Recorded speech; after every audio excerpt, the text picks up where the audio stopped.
Hello my champions, कैसे हैं आप सब। आशा और उम्मीद है कि आप बहुत अच्छे होंगे, स्वस्थ होंगे, तंदुरुस्त होंगे। दोस्तों, अभी केवीएस की जो वैकेंसी है और उम्मीद है कि आप सब इसमें भाग ले रहे होंगे, प्रतिभाग ले रहे होंगे, आप सब अपियर हो रहे होंगे इस केवीएस की वैकेंसी में और आने वाले आगामी परीक्षाओं में आप भाग लेंगे। तो उसके पहले हमें ये पता होना चाहिए कि प्रारूप क्या है, परीक्षा का प्रारूप क्या है, किस तरह के प्रश्न पूछे जाते हैं, अलग अलग सब्जेक्ट से कितने प्रश्न पूछे जाते हैं। जब तक ये सारी बातें पता नहीं होंगी तो हम शायद ना प्रिपरेशन अच्छे से कर पाएंगे और ना ही हम क्वालिफाई कर पाएंगे। तो सबसे पहले हमारी जो तैयारी है वो शुरुआत होती है हमारे सिलेबस से और उसके पैटर्न से। तो मैं हूं अब्रेल विश्वकर्मा और मैं आपके साथ जुड़ूंगा हिंदी के लिए, यानी हिंदी की जो संभावित क्वेश्चन है, प्रश्न है, उनके कॉन्सेप्ट और उन प्रश्नों के प्रारूप के लिए। लेकिन आज मैं आपके साथ उपस्थित हूं आपको ये बताने कि किस तरह के प्रश्न पूछे जाते हैं। और उसके लिए मेरे पास है लास्ट ईयर का पेपर, यानी प्रीवियस ईयर का एक पेपर जिसे हम सॉल्व करने वाले हैं। तो इस प्रश्न पत्र में ज्यादा क्वेश्चन नहीं है, लेकिन फिर भी मैं कोशिश करूंगा कि आपको ये दिखा सकूं, बता सकूं कि किस तरह से प्रश्न आते हैं और इनको अगर हमें सॉल्व करना है तो कैसे सॉल्व करेंगे। देखिए यहाँ पे ये हिंदी वाला पार्ट है, हालांकि बहुत लंबा पेपर है, बाकी सारी चीजें इसमें भी बहुत सारी चीजें हैं, लेकिन मैंने यहाँ पर हिंदी वाले पार्ट के साथ शुरू किया है। इसके पहले इंग्लिश के भी क्वेश्चन थे कई सारे। तो मैं यहाँ पर आपको ले चलता हूँ हिंदी वाले प्रश्न के साथ, और हिंदी के ये है, थोड़ा सा मैं जूम कर दिया हूं इसको। ठीक है, तो आई होप कि आपको दिखाई दे रहा होगा प्रॉपर तरीके से। दो पार्ट में है तो हम एक एक पार्ट करके करेंगे। पहला प्रश्न यहाँ पर आपको दिखाई दे रहा है। प्रश्न कह रहा है पहला कि निम्नलिखित सकर्मक क्रियाओं में भूतकाल में भी मात्र इसी क्रिया के होने पर कर्ता के साथ ने प्रत्यय जुड़ता है। जनरली आपको बता दें कि जो कर्ता कारक ने या कोई भी प्रत्यय, जो प्रत्यय का जो चिन्ह होता है जिसे हम परसर्ग बोलते हैं, वो वर्तमान के जो सेंटेंसेस होते हैं वहां पे नहीं जुड़ता। जैसे अगर मैं कहूं कि राम बाजार जाता है, तो राम ने नहीं कहा मैंने, राम बाजार जाता है। लेकिन अगर मैं इसको पास्ट में ले जाऊंगा तो क्या हो जाए, राम ने खाना खाया, तो वहां ने शब्द जुड़ जाता है राम के साथ, क्योंकि पास्ट में ये जुड़ जाता है। तो यहाँ पे यही बताया जा रहा है कि भूतकाल में भी मात्र इसी क्रिया के होने पर कर्ता के साथ ने प्रत्यय जुड़ता है। जैसे ला लिखा हुआ है यहाँ पे, एक भूल लिखा हुआ है, बोल लिखा है और खा लिखा हुआ है। तो सिंपल सी बात है, अगर यहाँ पे बात करें तो ला से क्रिया जो बनेगी वो लाना, ना प्रत्यय जुड़ता है हमेशा क्रियाओं में, तो लाना जुड़ेगा ना। अगर क्रिया की बात कर रहा है, बोल से बोलना जुड़ेगा, भूल से भूलना और खा से खाना। लेकिन यहाँ पे जब इसको पास में ले जाएंगे तो यहाँ पे किस बाकी से भूल यहाँ पे है, तो भूल से भूलना और भूला हो जाएगा ना, भूला। तो सिंपल सी बात है, यहाँ पे क्या होगा, ला से लाया, बोल से बोलना। खाना शब्द जो है, खाना क्रिया ही खाना होती है। दो चीजें होती है खाना में, एक तो खाना और दूसरा खाना। खाना खाना मतलब एक क्रिया है और एक क्या है आपका, एक यहाँ पे खाना वो ऑब्जेक्ट है, संज्ञा के रूप में आएगा। तो इस चीज को भी ध्यान रखना है। तो ये ऑलरेडी ना इसके साथ जुड़ा ही हुआ होता है, वो पास्ट में भी यही जुड़ेगा, पास्ट में भी ये बदलेगा नहीं। तो ये आपके लिए एक प्रश्न। और नेक्स्ट क्वेश्चन की बात करेंगे हम जरा जल्दी से। निम्नलिखित में से कौन सा शब्द बेटा शब्द का पर्यायवाची नहीं है। तो बेटा शब्द का यहाँ पे पर्यायवाची आपसे पूछा है और पूछा कि जो नहीं है उसकी बारे में बात करना है। तो देखो यहाँ नंदन लिखा है, नंदन का मतलब भी बेटा होता है, पुत्र का मतलब भी बेटा होता है, आत्मज लिखा हुआ, आत्मज का मतलब भी होता है, और यहाँ सहोदर लिखा हुआ। देखो एक चीज ध्यान रखना, सहोदर बना किससे है, सह और उदर से, सह प्लस उदर से बना हुआ है। तो सह उदर मतलब होता है पेट, सह मतलब साथ, यानी एक ही गर्भ से उत्पन्न। इसका मतलब क्या होता है, एक ही गर्भ से उत्पन्न सहोदर यानी कि भाई। तो इसका मतलब क्या होता है, यहाँ पे भाई होता है, ना कि बेटा होता है। यहाँ पूछा था बेटा शब्द का पर्यायवाची कौन सा नहीं है। हम लोग आगे बढ़ते हैं थोड़ा सा, अगले प्रश्न पर देखते हैं अगला प्रश्न हमारे साथ क्या है। तो अगला प्रश्न जो है हमारे साथ क्वेश्चन नंबर 13, यहाँ पे क्या कह रहा है जरा देख लिया जाए। 13 नंबर क्वेश्चन कह रहा है कि निम्नलिखित में किस में गुण संधि नहीं है। गुण संधियों की बात कर रहा है। अब देखो गुण संधियों की जब बात करेगा, ध्यान से जरा देख लेते हैं एक बार। जब यहाँ पे गुण संधियों की बात कर रहा है ये, तो गुण संधियों के नियमों की पहले हम बात कर लेते हैं, आखिर नियम क्या है गुण संधियों को समझने के लिए। तो जब भी गुण संधियों की बात करें कुछ बातें हमें ध्यान रखना पड़ेगा। जैसे गुण संधियों में आ के साथ ई बन जाता है, और ये आ के साथ ई मिलकर क्या बन जाता है, ए बन जाता है, यानी मात्रात्मक रूप में ए लग जाएगा। दूसरा अगर फॉर्मूला देखा जाए तो यहाँ पे आ के साथ ऊ मिलकर मात्रात्मक रूप में क्या बनाता है, ओ बनाता है स्वर के रूप में, और मात्रात्मक रूप में ये ओ की मात्रा हो जाती है, और आ के साथ री मिलकर अर बनाता है। अब जरा देखिए यहाँ पे लिखा क्या है, यहाँ लिखा है रामेश्वर। यहाँ ए की मात्रा नजर आ रही है, यानी ये मात्रा है, तो संभावना है, संधि कर लेंगे तो हो जाएगा राम और ईश्वर। यहाँ पे आ और ई मिलकर क्या बना देंगे, ए, गुण संधियां हैं। दूसरा है सर्वोत्तम, तो सर्वधन उत्तम। अगर यहाँ पे हम इसको संधि विच्छेद करके देखें तो सर्व और उत्तम नजर आएगा। यहाँ पे एक तरफ आ और एक तरफ उ, आ और उ मिलकर देखो यहाँ पे ओ की मात्रा लगी हुई है, यानी कि ये भी गुण संधियां है। यहाँ रविंद्र लिखा हुआ है, अगर हम बात करें तो यहाँ पे रवि प्लस इंद्र हो जाता है, और यहाँ पर जो संधियों के साथ बनता है वो छोटी ई, यहाँ पे ई की मात्रा है तो ई आएगा, और यहाँ पर भी ई है, यानी दो समान स्वर मिल रहे हैं। और यहाँ हमने गुण संधियों में कहीं भी समान स्वर नहीं देखा, तो सिंपल सी बात है, ये समान स्वर मिलना है तो क्या होता है, दीर्घ संधियां हो जाती। इसका मतलब ये गुण संधि नहीं है। नरेंद्र भी गुण संधि का पार्ट है, क्योंकि यहाँ पे नर प्लस इंद्र हो जाता है, और सॉरी, तो आ और ई मिलकर ए बनाते हैं, तो ये भी है। मतलब हमारा उत्तर क्या हो जाएगा, third one is the right answer. अगला प्रश्न, एक और प्रश्न देख लेते हैं फटाफट जल्दी से।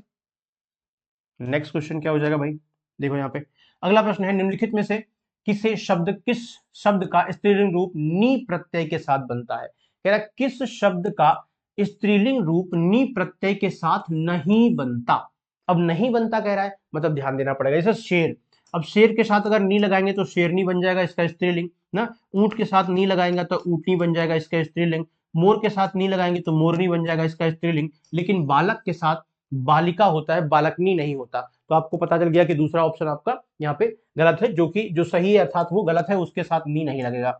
और देखो यहाँ पे नेक्स्ट क्वेश्चन क्या कह रहा है भाई, अगले प्रश्न की बात कर लेते हैं। प्रश्न अगला कह रहा है,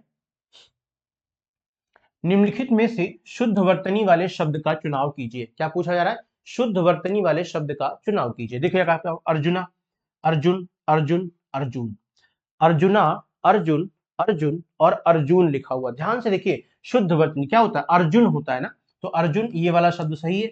ना तो अर्जुना होता है, ना तो अर्जुन होता है, ना तो अर्जुन होता है, तो ये भी नहीं है। Option number 2 is the right answer.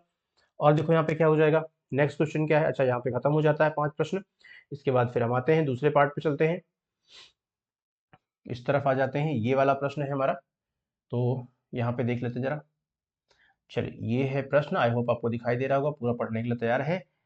और ये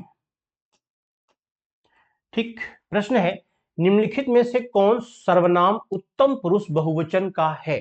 कौन सा सर्वनाम उत्तम पुरुष बहुवचन का है, ये आपसे पूछा गया है। चलिए जल्दी से मुझे बताइए, फटाफट जल्दी से कोशिश करते हैं बताने की। आप लोग भी कोशिश करिए और मैं भी देखता हूं यहाँ पे। तो निम्नलिखित में से कौन सर्वनाम उत्तम पुरुष का है। अब उत्तम पुरुष यहाँ पे देखो, हमने आपको बताया है, जब सर्वनामों की बात करेंगे हम, थोड़ा सा ध्यान देते हैं।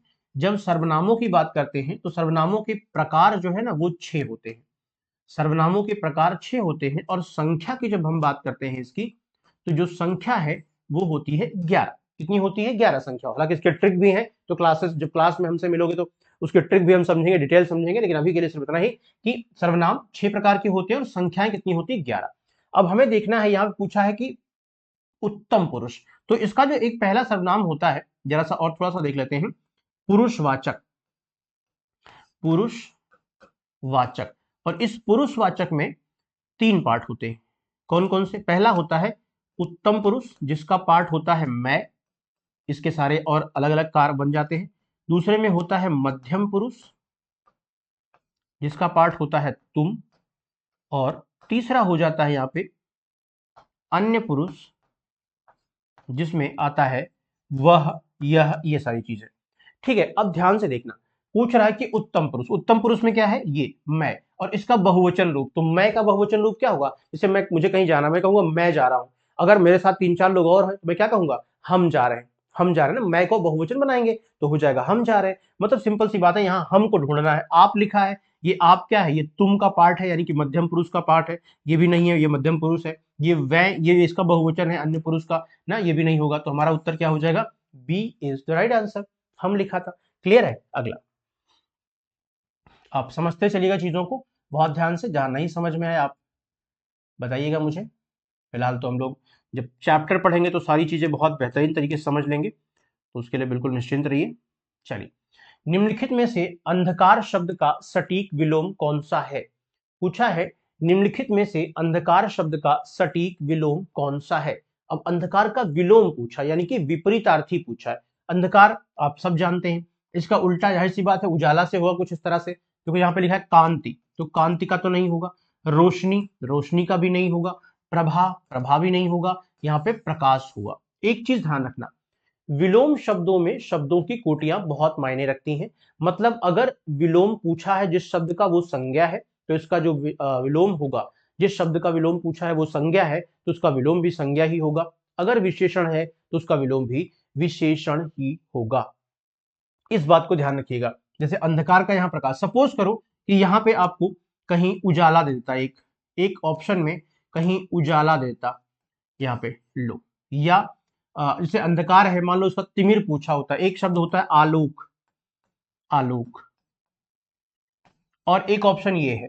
तीन ऑप्शन में एक प्रकाश, एक उजाला, एक आलोक इस तरह देता, तब भी आपको अंधकार के लिए प्रकाश का ही विलोम शब्द चुनना है, ना कि उजाला और आलोक का। ये तब होंगे जब ये नहीं है ऑप्शन में, प्रकाश नहीं है तो हम उजाला या आलोक के बारे में सोचेंगे, क्योंकि अर्थ तो इसका सेम है, लेकिन फिर भी हम जा उसी के साथ रहे हैं, क्योंकि यहाँ पे शब्दों की कोटियां मायने रखती हैं। अगला प्रश्न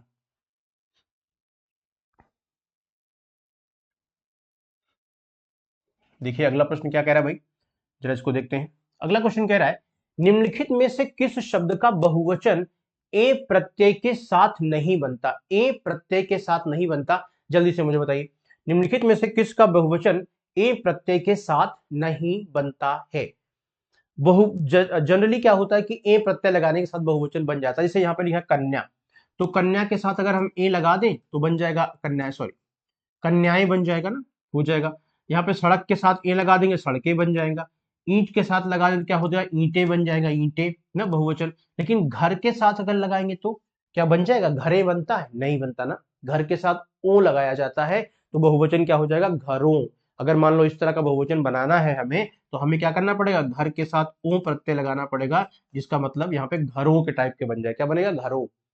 क्लियर है? चलिए एक दो क्वेश्चन और है, उनको भी देख लिया जरा।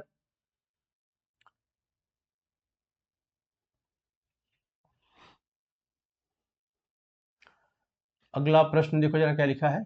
मुहावरा है, लिखा हुआ है, पीठ दिखाना मुहावरे का सटीक अर्थ क्या है? पीठ दिखाना मुहावरे का सटीक अर्थ क्या है? देखो, पलायन करना, विमुख होना, लौट आना, या मुंह मोड़ना। अब पीठ दिखाने का मतलब क्या होता है भाई? अब जनरली तो क्या होता है, पीठ दिखाने का मतलब होता है हार जाना ना। पीठ दिखाना मतलब क्या होता है, पीठ दिखा के भाग गए ना, हार गए इस तरह। लेकिन ऑप्शन के अकॉर्डिंग हमको उत्तर देना है, तो यहाँ पे क्या लिखा है, पलायन करना, भाग जाना जिसे कहते हैं ना, पलायन करना, लौट आना। पलायन करने में एक चीज ध्यान रखना, पलायन करना हार कर भागना नहीं होता।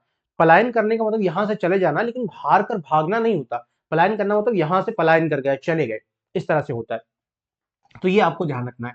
लौट आना, लौट आना, और वहां लिखा है पीठ दिखाना, तो पीठ दिखाने का लौट आने से कोई मतलब तो है नहीं ना। विमुख होना या मुंह मोड़ना, तो पीठ दिखाने का मतलब क्या होता है, मुंह मोड़ लेना, किसी से मुंह मोड़ लेना पीठ दिखाने का मतलब होता है, ये भी आपको ध्यान रखना। लिखा है विमुख होना और मुंह मोड़ना, मतलब मुंह मोड़ना हो जाएगा यहाँ पे आपका उत्तर, ठीक है। और देखो, मुहावरों में भी अगर आपको सावधानी ये रखनी होती है हमेशा कि आपको उत्तर उसके ऑप्शन के अकॉर्डिंग देना होता है, जिस तरह से ऑप्शन पूछा गया है उसके अकॉर्डिंग ही उत्तर देना है, उसके अलावा नहीं देना है। और देखिए,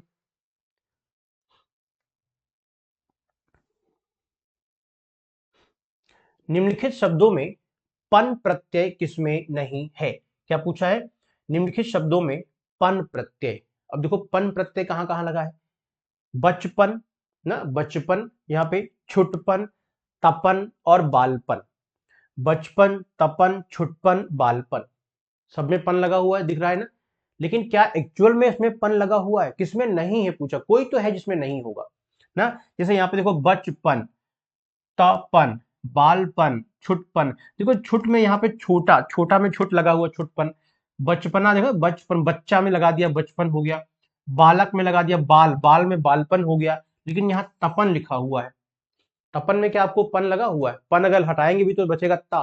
ता कौन सा शब्द होता है? क्योंकि हम जब प्रत्यय उपसर्ग की बात करते हैं तो हम कहते हैं कि जब किसी शब्द के पहले कोई शब्दांश लगता है, जब किसी शब्द के पहले कोई शब्दांश लगता है, तो ये जो शब्दांश है ये उपसर्ग कहलाता है। क्या कहलाता है? उपसर्ग। लेकिन जब कोई शब्दांश शब्द के अंत में लग जाता है, जब शब्द के अंश में लगता है, अंत में, तो इसे हम प्रत्यय कहते हैं। काम क्या होता है? नए शब्दों का सृजन करना। उपसर्ग किसी शब्द में लगकर नए शब्दों को बनाता है या उसके अर्थ में परिवर्तन करता है, और प्रत्यय भी लगभग यही काम करता है कि एक नए शब्द का निर्माण करता है या उसके अर्थ में परिवर्तन करता है, ठीक है ना। तो और देखते हैं यहाँ पे,